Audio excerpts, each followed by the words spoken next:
And now. That's the middle shot. He scores!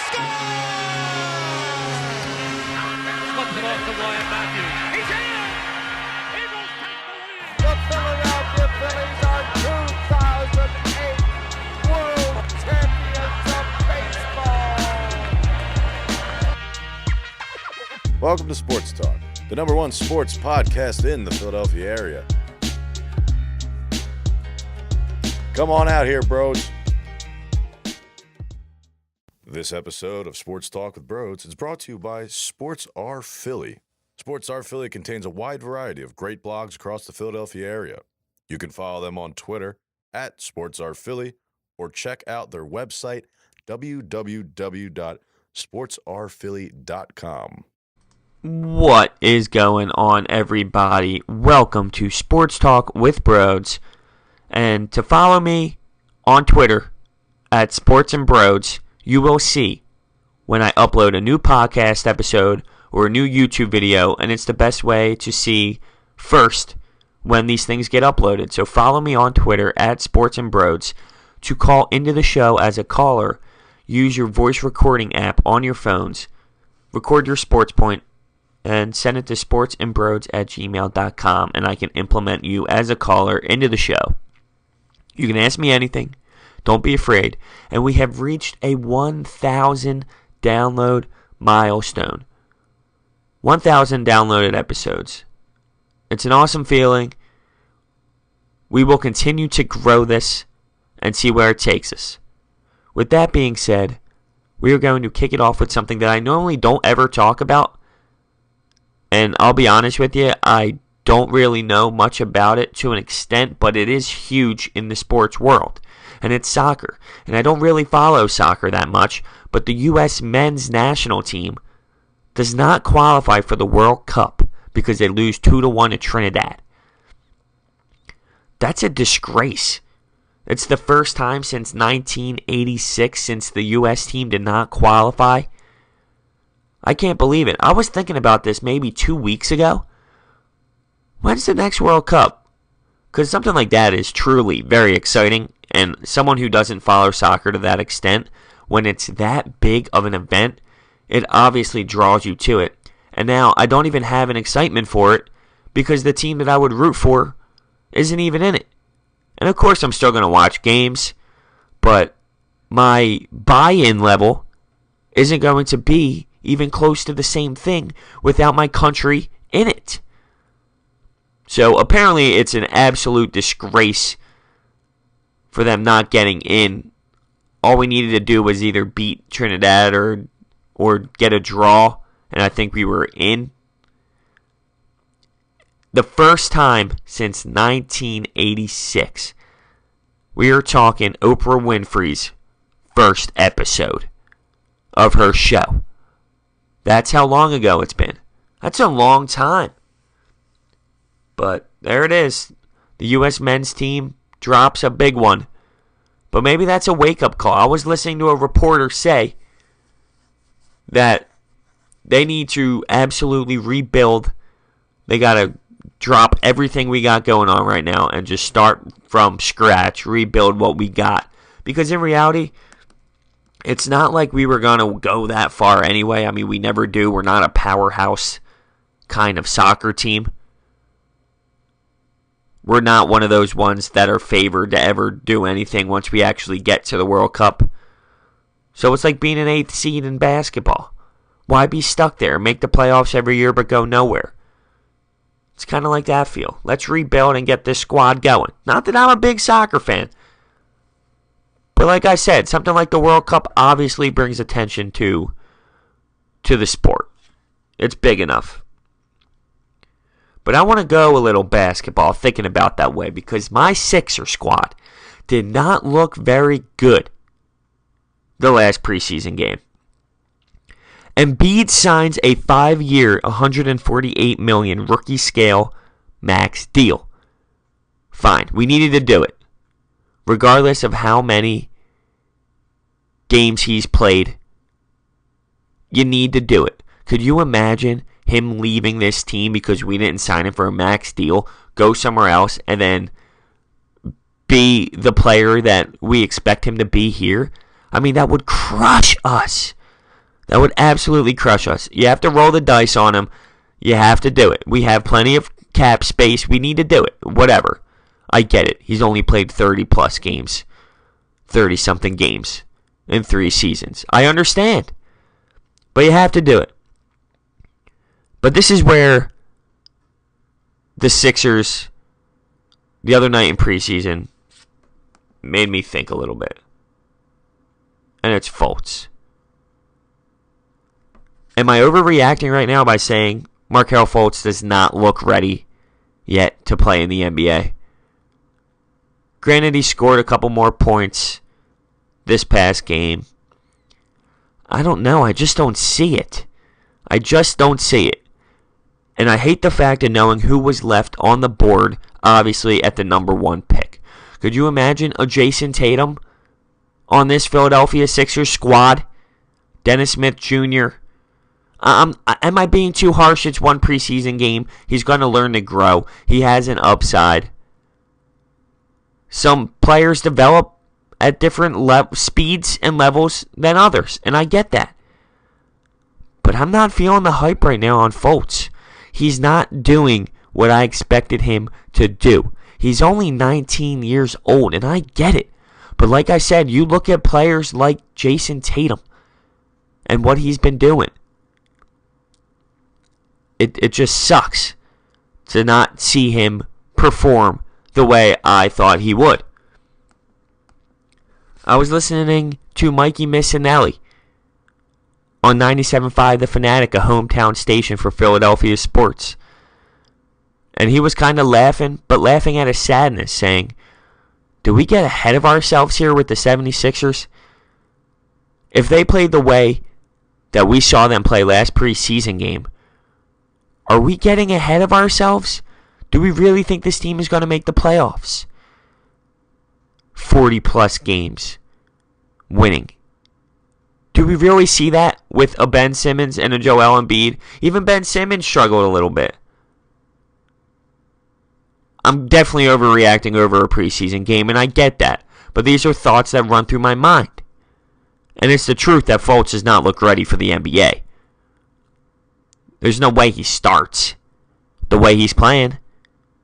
We'll see what Brett Brown does. We'll see what we will do with this team moving forward. I mean, 6 days until the NBA season kicks off, which is awesome, by the way. My boy LeBron in a preseason game last night with D. Wade. He got interviewed after the game. They lost. He had 8 turnovers. He said his ankle wasn't feeling great. If this was a regular season game, he wouldn't have gone. But he went today to see how his ankle will react, so we can see how it will feel in the morning. He's not 100% yet. I can't wait to watch that man ball out this year. What's new? And I love the fact that D. Wade being on the squad with him. They played a funny skit on SportsCenter where it was D. Wade coming up the sidelines with the ball, LeBron going up the middle. They pause it, and then they show a little what is it, like a thinking cloud over LeBron's head, and it shows them from Miami doing all these crazy alley-oops and all these crazy dunks passing it to each other off the glass, and then they play it, and they play from where they were in the game from last night with the preseason game, and D. Wade throws it out the window way too far for LeBron, and he misses it, and D. Wade's laughing up the floor. They'll be all right. They'll click. Don't worry about it. We're talking about greatness here. He's not going to settle for anything less than that. I love how I went from Sixers to LeBron. It always happens. NBA topics pop up. Somehow I always have to talk about LeBron James. Sue me. Let's go NHL. The Flyers last night. They lose a tough one to Nashville late. And I will explain. First off, Nolan Patrick scored his first NHL goal. Love to see that. Got to get the monkey off the back. He'll start rolling. So this is what occurred at the end of the Flyers game. They were up a goal, 5-4 with a 5-on-3 penalty kill. They were killing up a goal. Nashville scores to make it 5-5 on a 5-on-3. So it's now 5-5.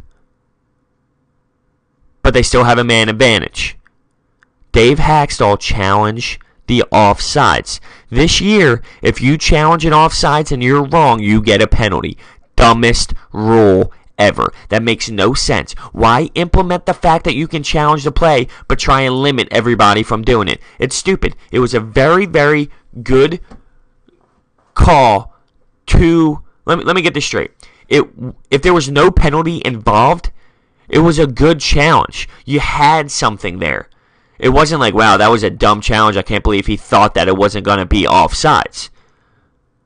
Now, I think having the fact that there is a penalty at that time of the game, it was stupid because they failed to overturn the call. They could put them back on a 5-on-3, and then with like 17 seconds left or something like that, Nashville scores again on a 5-on-3 to win the game 6-5. So Dave Haxtell, that was a very dumb challenge due to the situation. We should have took the points at 5-5, went into overtime, and see what happens. But why would you get a penalty because you challenge an offsides? That is stupid. Either don't have the challenge at all, you can't even challenge, or just put it back to last year. This isn't baseball where the sport is too slow because of all these challenges. There was never any complaints that the NHL was too slow now because of challenges. It's just a dumb rule the NHL put in there. Stupid. I can't believe people actually agreed to put this in. Why would you get a penalty for challenging an offside? It makes zero sense. And I want to hear from you if you agree with the rule.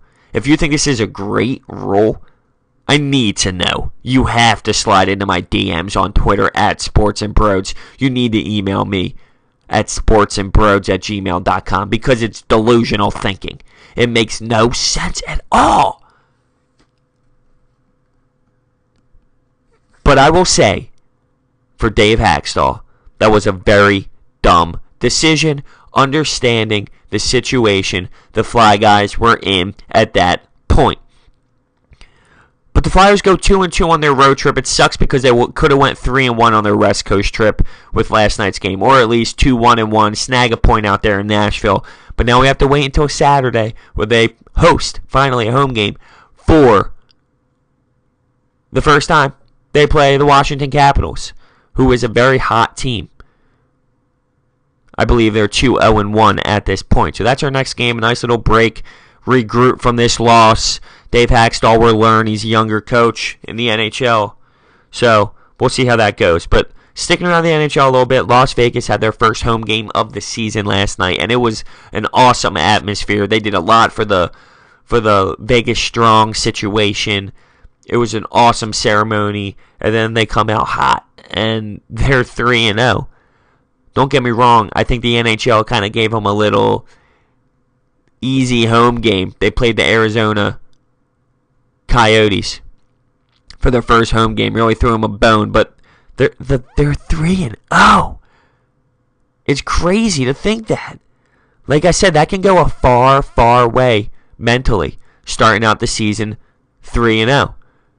Do I think they're going to fall back to earth a little bit eventually? Yeah, it's an 82-game season, I'm sure. Every team goes through hot streaks. Look at the Flyers last year. They went in a 10-game winning streak and end up not making the playoffs because of a bad stretch late.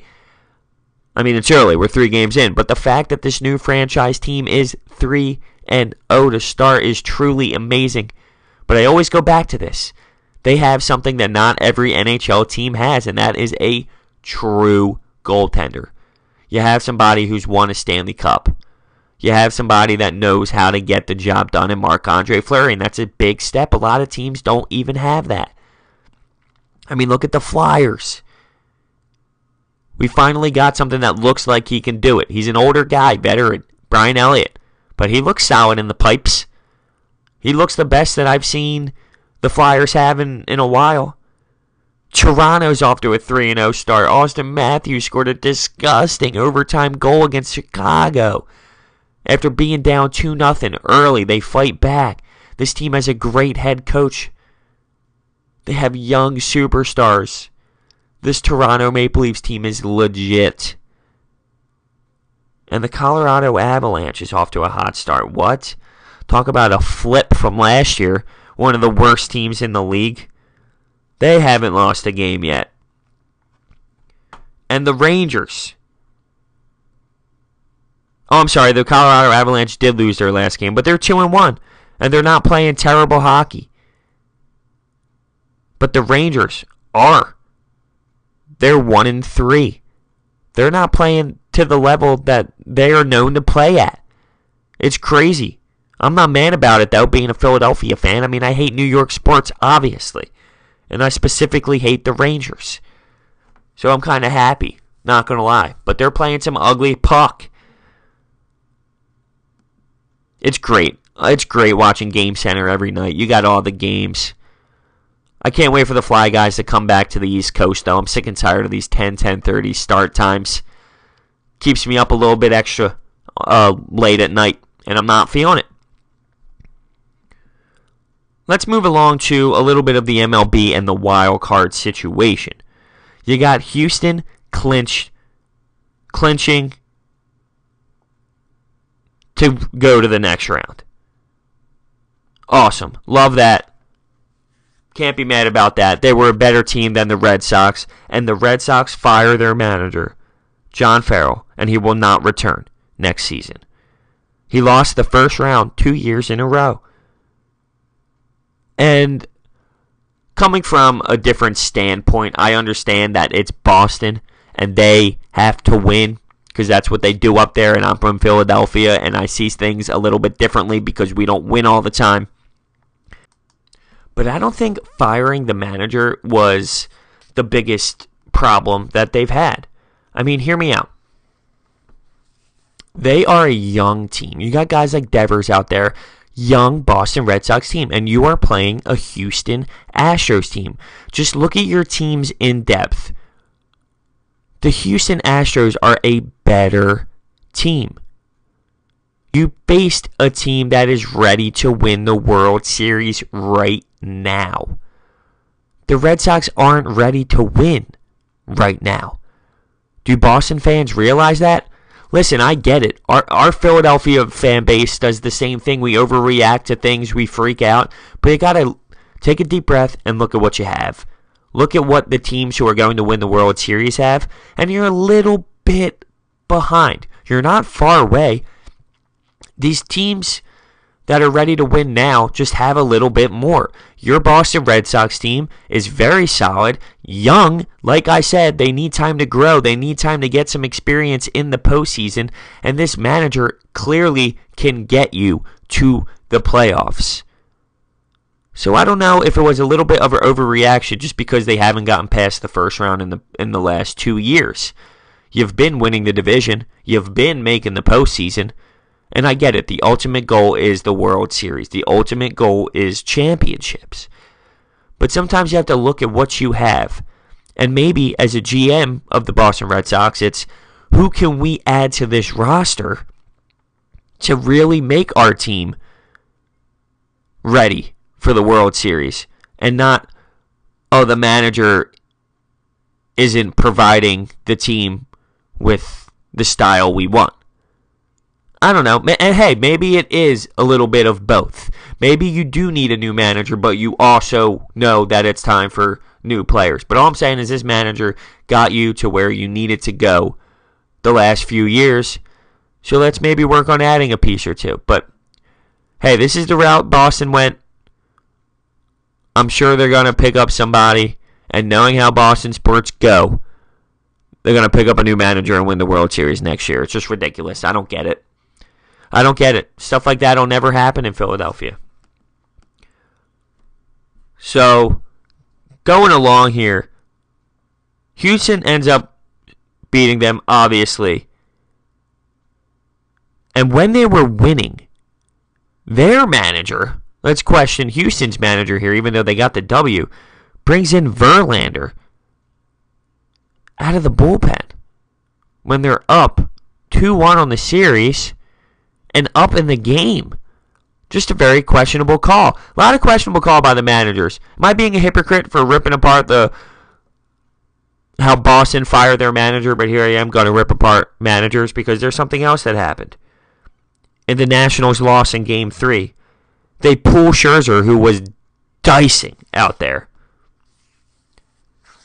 And then the Cubs go on to win it. Dusty Baker's pissed in the dugout. He's throwing his hands. He's pissed. And clearly he made the wrong decision. So now the Cubs are up 2-1 in that series.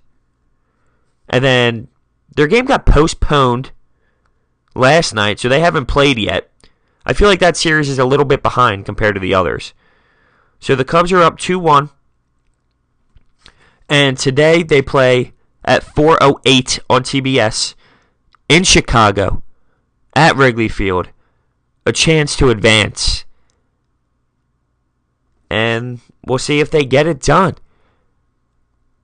Arrieta's pitching. That's a good sign for Chicago. And then you have Game 5. And I can see Cleveland blowing this because that's a Cleveland thing to do. Seriously, though. The Yankees are fighting back, but they have Kluber on the mound against CC Sabathia. But the way this playoffs have been going, it doesn't matter. There's been a lot of guys who are ex-Cy Young winners and the greatest pitcher in the last 3 months of baseball. And then they come out there and they don't pitch well. For example, Kluber. So you really never know what you're going to get here. Trevor Bauer the other night, after performing great in his first day pitching in the playoffs, pitched garbage the next time. This is a toss-em game. Seriously, they have Cleveland favored 185.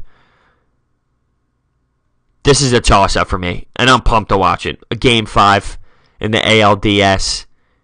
It's going to be great. It's going to be great. Although, I am starting to get ready for the next series, though. So I kind of want these to hurry up. You got the Diamondbacks, who got swept by the Dodgers. And this Dodgers team looks well-rested and ready to go.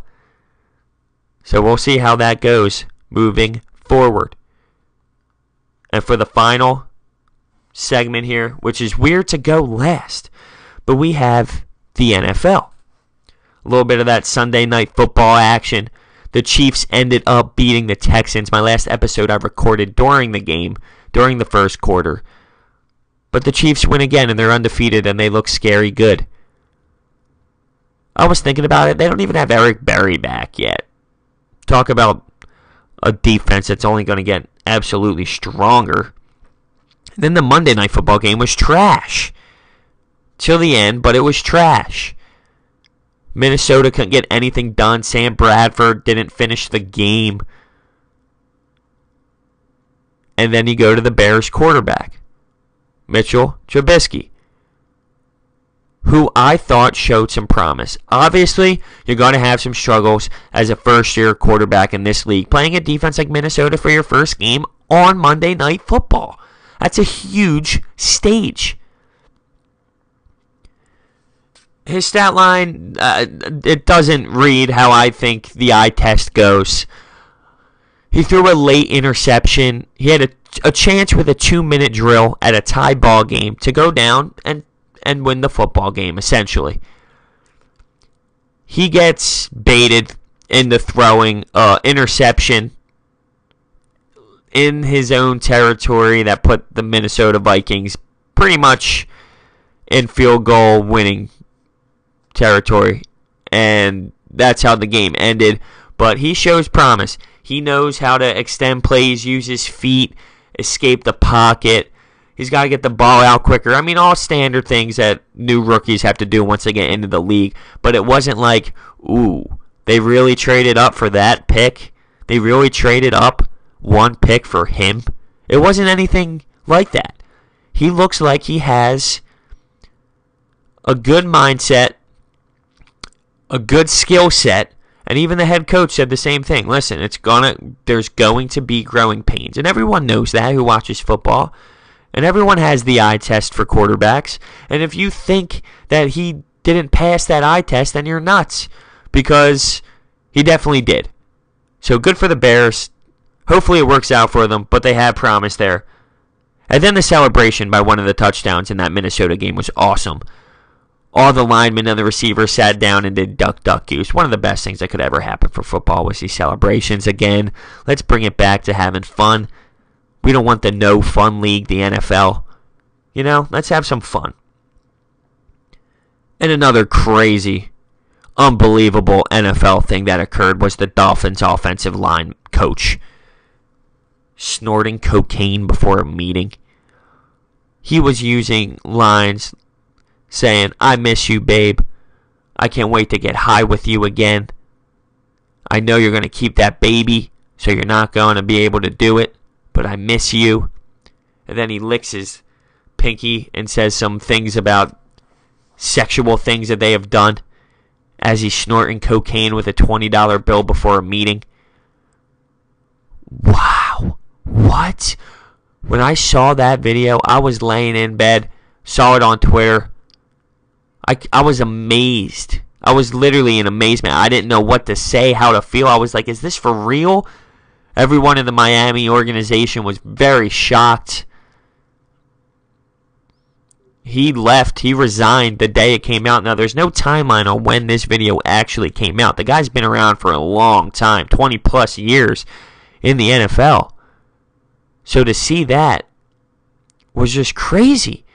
This dude is straight up snorting lines of cocaine before meetings in the NFL. And you wonder why the Miami Dolphins line wasn't that great this year. Is that too far? Is he focused on other lines, if you will? I shouldn't be making jokes. This is a serious thing. The guy needs to get help big time. And he said that. And hopefully he does. Because there's no way that this is a, new thing for him. He's clearly been doing this for a long time.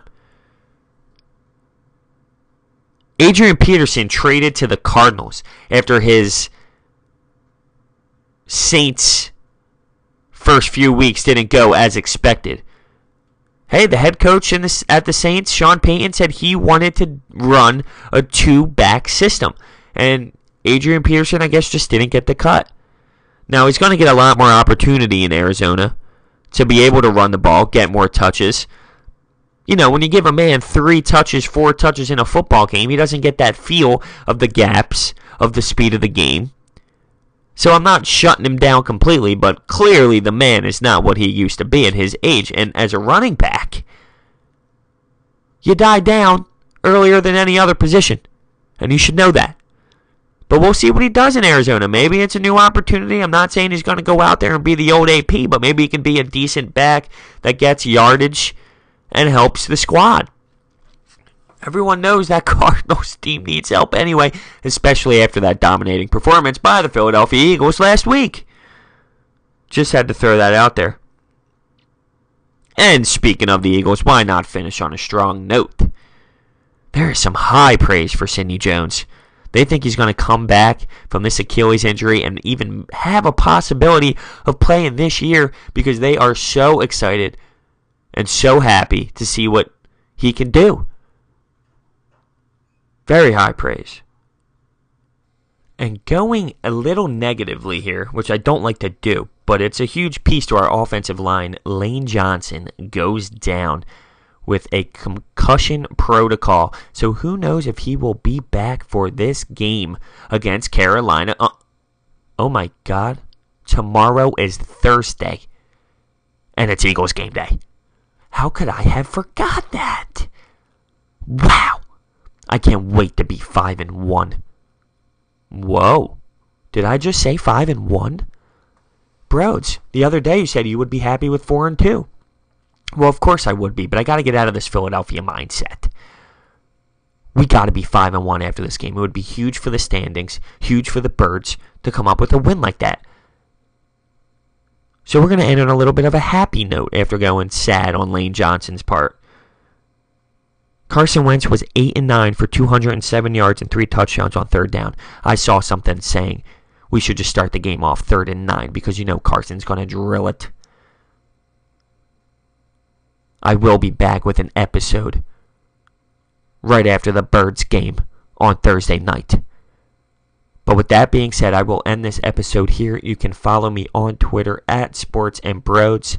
That is where you will find out about all my latest uploaded episodes on YouTube, on podcasts, and call into the show. Ask me anything.